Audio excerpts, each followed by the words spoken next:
we're here for you. If you do decide you have a project that you need to have done and you really need some affirmation about whether or not you think you can do it yourself, hit that comment section below and ask me some questions. I'll answer them for you real quick, okay? And I can usually shake it down in a matter of a few threads about, what I would recommend. That don't mean that's what you got to do, all right? But if you're curious or you have an unknown, because let me tell you right now, in the construction business, the unknowns aren't what kills you. And the unknowns is when you tear out a wall behind a bathtub, the unknown is, do you have any mold in there? Is there a little bit of minor damage or whatever, right? Okay, that's an unknown.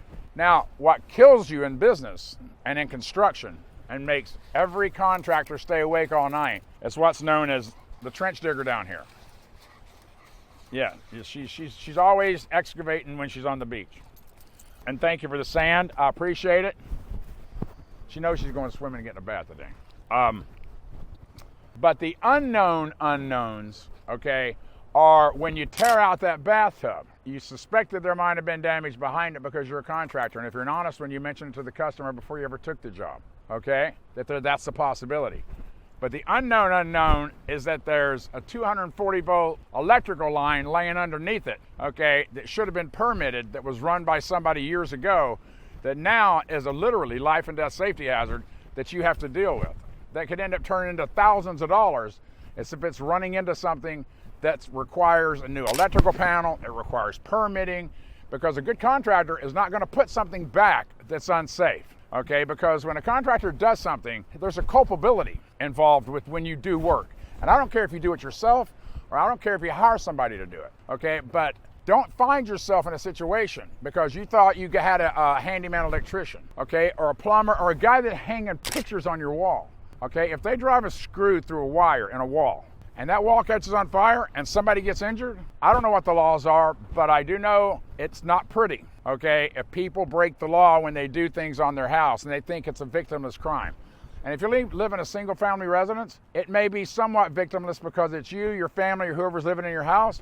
But if you live in a multi-family dwelling, no matter what kind it is, your actions could easily directly impact all of your neighbors, okay? And I can't emphasize enough how you need to consider what that means when you decide whether or not you're doing a job yourself or you're going to hire somebody, and make dadgum sure they have the licenses, they have the insurances, and make sure that every subcontractor they use, you have to keep track of your job, folks. Okay, this is not dropping off your dry cleaning. I've said this before. Okay, but if you want to get through this as painless as possible, you ain't going to micromanage anybody, but there's a very few simple things that if you click on the link below, a few simple things that I do request from any subcontractor that I hire for any job. Because I have insurance from my own company for any employee I have, that basically we're covered if they're injured, the neighbor's injured, the house is injured, something goes catastrophically wrong, God forbid something like that happen. But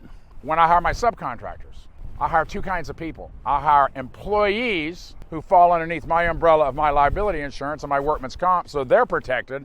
So you as a homeowner aren't on the hook if something happens to them on the job. But then any subcontractor firm, I don't care if it's a shower door company, okay? I don't care if it's a granite company. I check their insurance and I make them name me and my company as an additional insured on their policy to give them the job. See, I don't know if it's double indemnification, I don't know what you want to call it, but you know what I call it?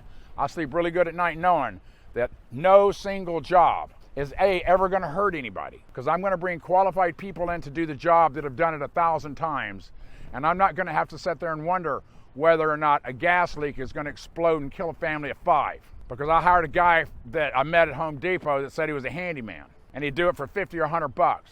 Use your brain. Think about what you're doing. If you're messing with gas, if you're messing with electric, you're messing with plumbing, those are all potentially catastrophic decisions that you're going to be making regarding what may happen at your house.